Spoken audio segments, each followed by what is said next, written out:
السلام علیکم ورحمۃ اللہ وبرکاتہ۔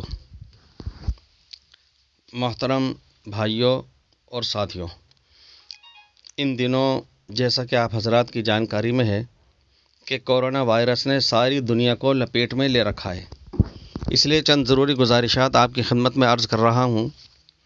اس مرض پر پورے طور پر ابھی تک قابو نہیں پایا گیا ہے۔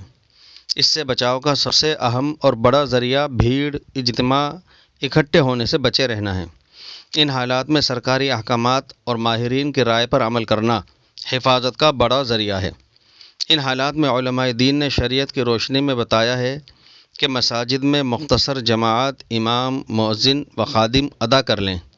باقی حضرات حالات درست ہونے تک اپنے اپنے مقامات اور گھروں پر ہی ادا کریں۔ موجودہ حالات اور آنے والی خبریں اس قدر تشویشناک ہیں کہ حد نہیں۔ حالات کے پیش نظر بادل ناخواستہ عرض کر رہا ہوں کہ کویت کے ایک بڑے عالم دکتور طارق السویدان فرماتے ہیں کہ حافظ ابن حجر عسقلانی لکھتے ہیں کہ تاریخی واقعات سے ثابت ہوتا ہے کہ اکٹھے ہونے، جمع ہونے کے بعد وبا کا پھیلاؤ تیز تر ہو گیا، جیسا کہ سن 749 ہجری اور سن 764 ہجری کے طاعون دمشق کے دوران، جب وہاں کے حضرات زیادہ تعداد میں جمع ہوئے، جبکہ وہ تو اجتماعی دعا کے لیے جمع ہوئے تھے، تو اس کے بعد طاعون کی تباہ کاریاں بہت زیادہ ہو گئیں۔ یہی حافظ ابن حجر عسقلانی شارح بخاری اپنا خود کا مشاہدہ بیان کرتے ہیں کہ ربیع الاخر سن 833 ہجری میں قاہرہ میں وبا پھوٹ پڑی۔ اعلان کیا گیا کہ 3 دن روزے رکھیں اور پھر اجتماعی دعا کے لیے جمع ہو جائیں۔ جبکہ ابھی تک مرنے والوں کی تعداد 40 سے کم تھی، لیکن سب کے آپس میں ایک ساتھ جمع ہونے، اکٹھے ہونے کے بعد بیماری اس شدت سے پھیلی کہ ہر روز 1000 سے زائد لوگ مرنے لگے، کیونکہ اجتماع نے تندرست لوگوں کو بھی متاثر کر دیا۔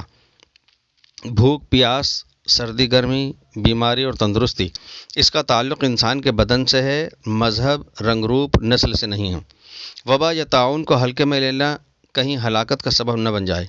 طاعون امواس میں صحابہ و تابعین سمیت 20,000 انسان دنیا سے چلے گئے۔ حکیم، معالجین، ماہرین عاجز آ گئے۔ حضرت عمر فاروق رضی اللہ عنہ نے حضرت عمرو بن عاص رضی اللہ عنہ کو خط لکھا کہ اس بلا سے چھٹکارے کی صورت نکالیے۔ حضرت عمرو بن عاص کہتے ہیں کہ میں نے غور کیا تو اس نتیجے پر پہنچا کہ یہ لوگوں کے اجتماع سے پھیلتی ہے۔